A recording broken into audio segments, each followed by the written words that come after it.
A medium-sized stray dog stood shivering at the edge of Pinewood Forest just outside the small town of Rivermill. His fur was patchy and dirty, clinging to a thin frame that spoke of long days without food. One of his ears drooped, slightly torn long ago by something he no longer remembered. He was hungry, exhausted, and painfully alone. A quiet, two-lane road curved past the trees in front of him. Cars rarely passed this way. The forest was silent, almost too silent.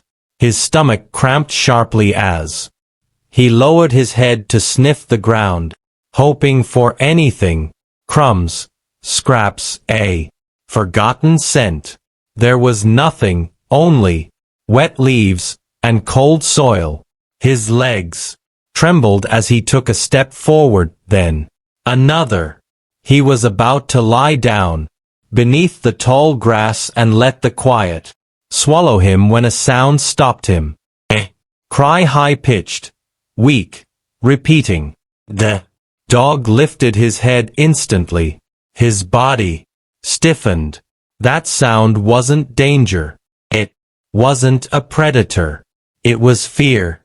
Someone was in trouble.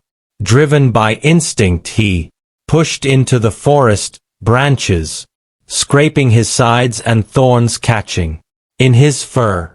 The crying grew louder until he burst into a small clearing near the road and froze. A domestic cat, badly injured, was tied tightly to an old pine tree with a thick, filthy rope. Her body sagged against the trunk, her breathing shallow and uneven. Beside her lay a tiny kitten, barely moving, crying, without pause. Above them, a shadow passed. A large hawk circled silently, patient and calculating. The dog didn't think. He reacted. With a deep hoarse bark far louder than expected, he lunged forward, throwing himself directly beneath the hawk's descent. Startled, the bird shrieked and pulled up sharply, flapping away to a higher branch.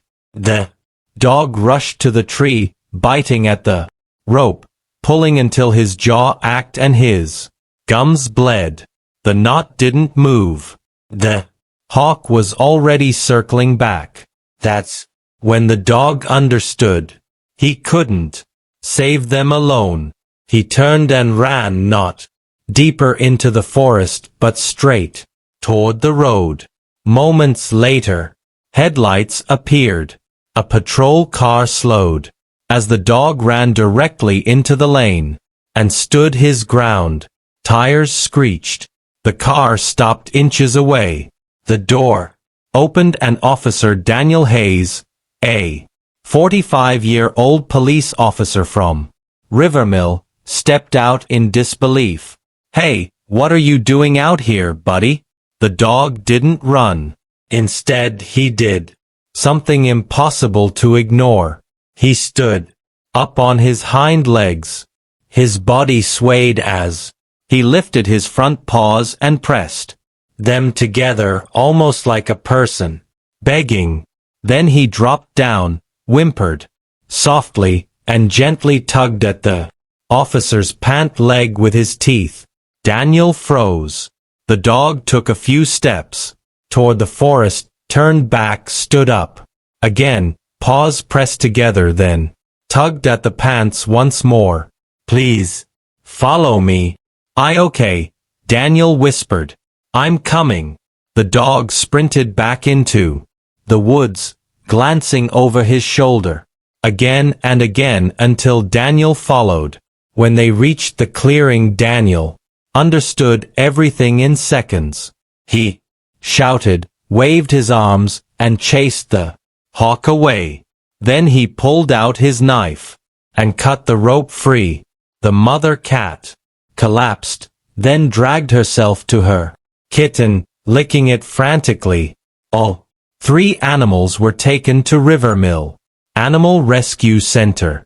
The dog, now named Cooper, refused to leave the cat, named Luna, and her kitten, Milo. He lay beside them, guarding them silently. Daniel made sure they would never be separated again. And it all began with one stray dog who didn't give up and chose to ask for